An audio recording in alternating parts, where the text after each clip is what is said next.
ونصلي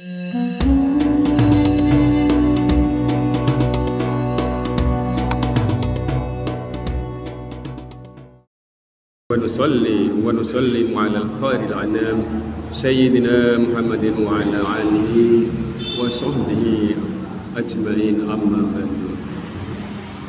قال تعالى في كتابه الكريم: أعوذ بالله من الشيطان الرجيم بسم الله الرحمن الرحيم شهر رمضان الذي أنزل فيه القرآن هدى للناس وبيانات من الهدى والفرقان صدق الله العظيم. Bapak-bapak pengajian Masjid Itikaf Darul Mutakin rahimakumullah, mohon maaf kalau terlambat, tidak sedikit ini lama karena pada sore hari ini Bapak Hambali tidak bisa hadir sehingga saya mewakili beliau. Dan terus terang tadi kami baru saja dari Semarang sehingga buru-buru langsung ke Masjid Itikaf Darul Mutakin. Pertama-tama sebagai hamba Allah yang beriman, marilah kita panjatkan rasa syukur kita kepada Allah Subhanahu wa taala atas segala bentuk rahmat, hidayah, karunia dan inayahnya kepada kita semua, sehingga pada sore hari ini kita masih bisa berkumpul dalam acara pengajian. Salawat dan salam marilah senantiasa kita sanjungkan kepada baginda Muhammad Rasulullah SAW yang sudah memberikan suri teladan kepada kita semua sebagai nasihat yang uswatun hasanah. Dan marilah kita baca Allahumma sholli ala sayyidina Muhammad wa ala ali sayyidina Muhammad. Semoga dengan sholawat yang kita baca kita mendapatkan syafaatnya baginda Rasulullah di yaumil akhir nanti. Amin Allahumma amin. Bapak-bapak rahimakumullah, pada kesempatan sore ini saya akan membawakan tema keutamaan bulan Ramadan yang luar biasa. Sore hari ini di hari ini kita sudah masuk pada hari yang ke-14 ya. 14 ya. 14. Berarti ini sudah masuk pada 10 hari kedua. Di 10 hari kedua di sini merupakan masa yang penuh ampunan. Ini sudah mulai pertengahan sehingga iman kita ini perlu dicas kembali gitu. Yang awal-awalnya sudah bagus, sudah meningkat, ini kalau mulai turun maka kita perlu cek lagi ya. Indikatornya apa? Menurun, karena tarawih semakin lama semakin maju maju shopnya. Nah, oleh karena itu kembali kita mengkaji bagaimana keutamaan bulan Ramadan ini, sehingga kita nanti akan semakin bersemangat, semakin termotivasi untuk meningkatkan amal ibadah kita di bulan puasa ini. Ramadan adalah bulan yang paling istimewa dibandingkan dengan bulan-bulan yang lainnya. Kenapa dikatakan istimewa? Karena sejumlah peristiwa-peristiwa penting terjadi di bulan suci Ramadan. Di Ramadan, Allah itu juga melipat gandakan pahala-pahala yang kita lakukan. Jadi ibadah-ibadah kita ini dihitung, diganjar berlipat-lipat ganda. Ya.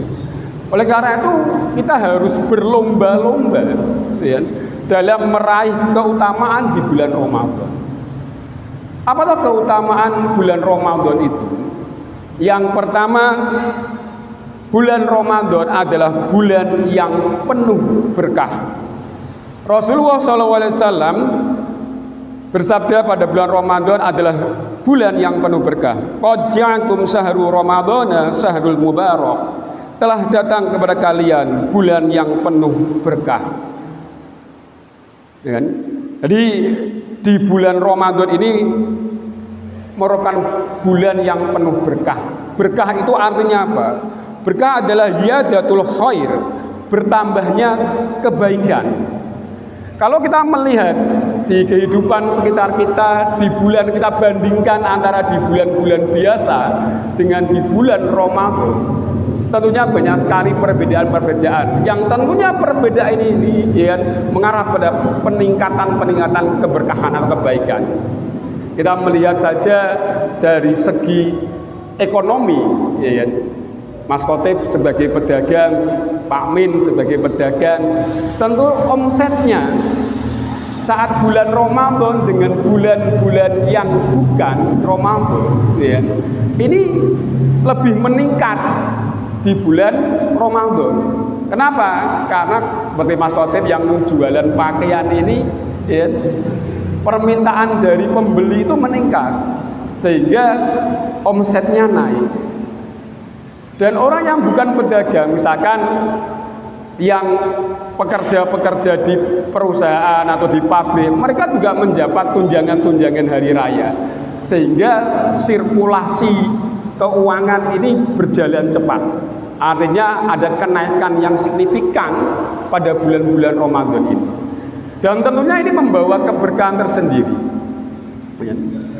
Kemudian dari segi ibadah, dari segi ibadah, bahwa bulan Ramadan di sini, Allah membukakan begitu banyak pintu-pintu pahala. Ada ibadah-ibadah yang hanya ditemukan di bulan Ramadan dan tidak ditemukan di bulan-bulan yang lain. Sebagai contoh adalah puasa itu sendiri. Puasa Ramadan itu hanya ada pada bulan Ramadan. Yang kedua, sholat tarawih. Nah, sholat tarawih ini tentunya begitu banyak pahalanya. Yaumul Ramadan ini pahalanya akan berlipat-lipat kalau kita lakukan. Jadi ada siam atau ada puasa, kemudian ada sholat tarawih.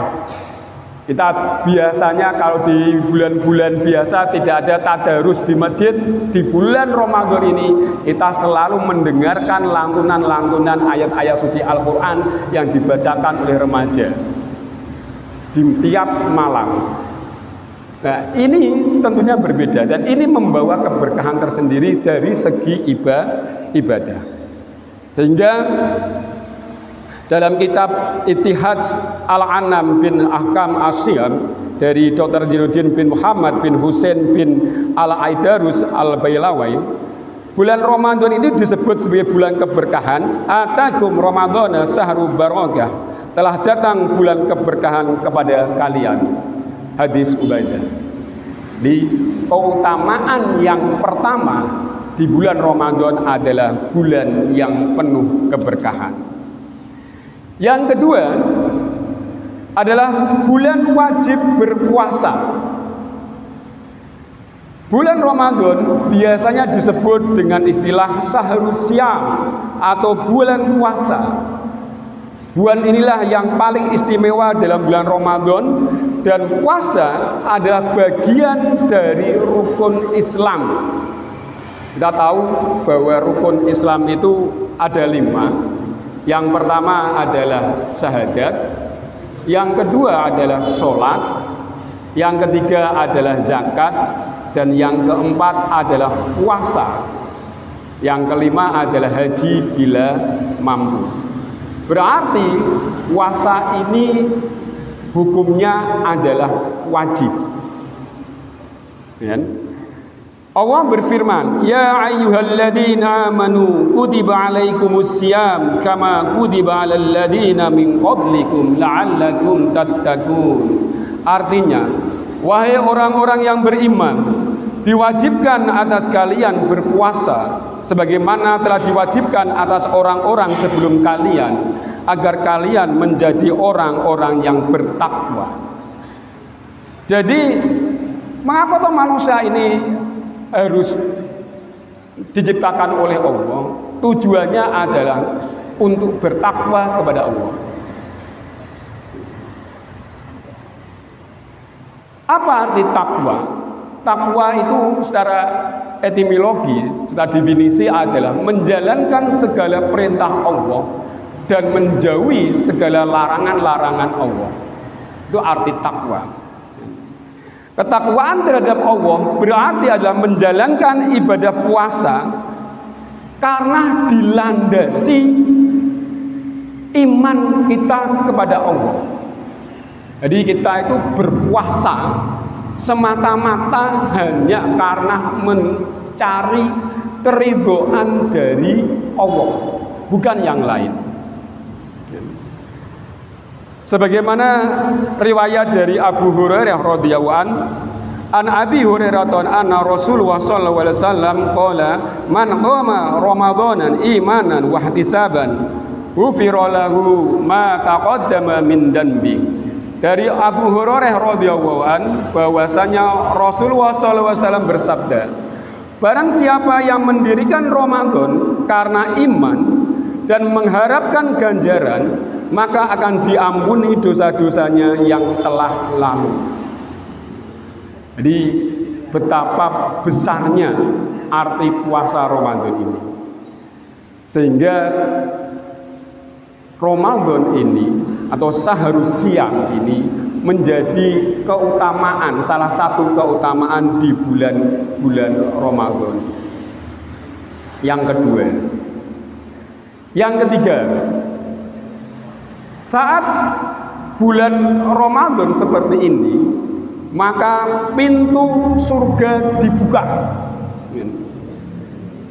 Sebagaimana sabda Rasulullah sallallahu alaihi wasallam, "Qad ja'akum syahru ramadhana syahrun mubarak, aftaradallahu 'alaikum siyamahu yuftahu fihi abul jannah." Telah datang kepada kalian bulan yang penuh berkah. Diwajibkan kepada kalian ibadah puasa, dibukakan pintu-pintu surga. Jadi pintu surga itu dibuka. Menurut beberapa ulama itu ada dua arti. Yang pertama bahwa memang pintu surga itu dibuka oleh Allah. Yang kedua, makna yang menjelaskan di bawah hadis ini bahwa ini adalah untuk memotivasi orang-orang yang beriman untuk memperbanyak ibadah dan kebaikan di bulan Ramadan. Karena dengan memperbanyak ibadah dan kebaikan di bulan Ramadan, Allah akan menjanjikan surganya. Oleh karena itu, bulan Ramadan ini dikatakan bahwa pintu-pintu surga dibuka. Jadi Allah membukakan pintu surga untuk hambanya agar beribadah. Oleh karena itu marilah kita senantiasa masih ada separuh dari bulan Ramadan sebelum Ramadan itu meninggalkan kita. Marilah kita tingkatkan amal ibadah kita sehingga kita dengan dibukanya pintu-pintu surga itu, kita nanti bisa masuk ke salah satu dari pintu surga itu. Ya. Jadi kalau ada miftahul jannah la ilaha illallah, ini kunci dari surga itu adalah la ilaha illallah Muhammadur Rasulullah. Maka di bulan Ramadan ini ada kesempatan pintu-pintu surga dibuka untuk kita masuk di sana. Tentunya dengan bagaimana? Tentunya dengan melakukan ibadah puasa yang benar sesuai dengan syariat-syariat Islam. Kalau pintu surga dibuka, maka pintu neraka bagaimana? Jelas pintu neraka pun akan ditutup rapat oleh Allah. Qad ja'akum sahru ramadhana sahru mubarakah taradallahu 'alaikum siyamahu yuftahu fihi abwabul jannati wa yuqlaqu fihi abwabul jahim. Telah datang kepada kalian bulan yang penuh berkah. Diwajibkan kepada kalian ibadah puasa, dibukakan pintu-pintu surga dan ditutuplah pintu-pintu neraka. Berarti pintu neraka itu ditutup oleh Allah, memberi kesempatan kepada kita untuk meningkatkan amal ibadah kita,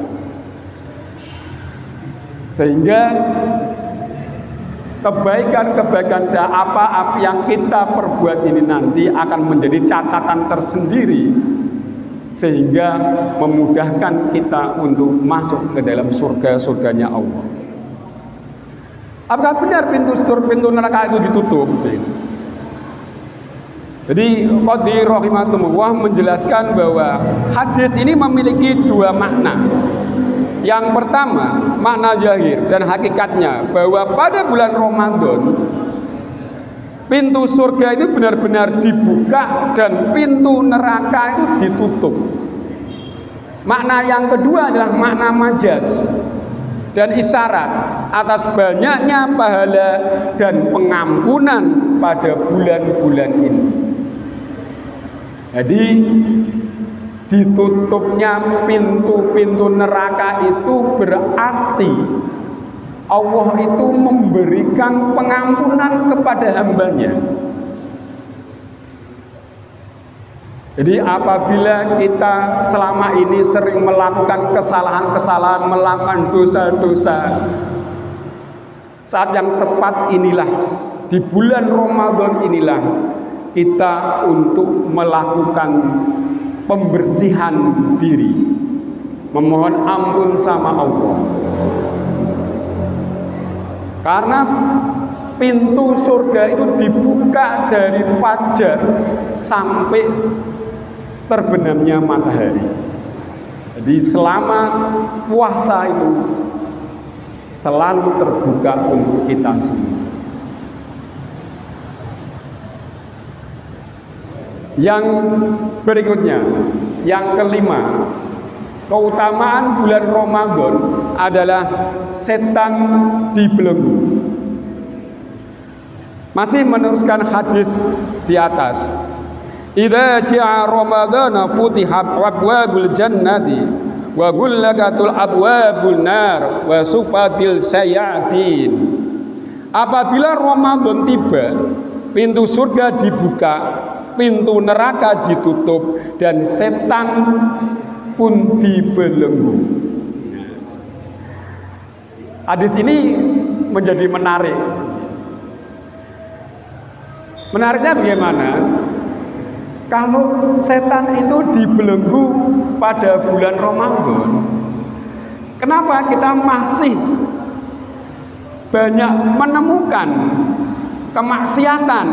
kemaksiatan di bulan Ramadan? Sering kita masih melihat warung-warung setan, ya kan? Warung-warung hantu.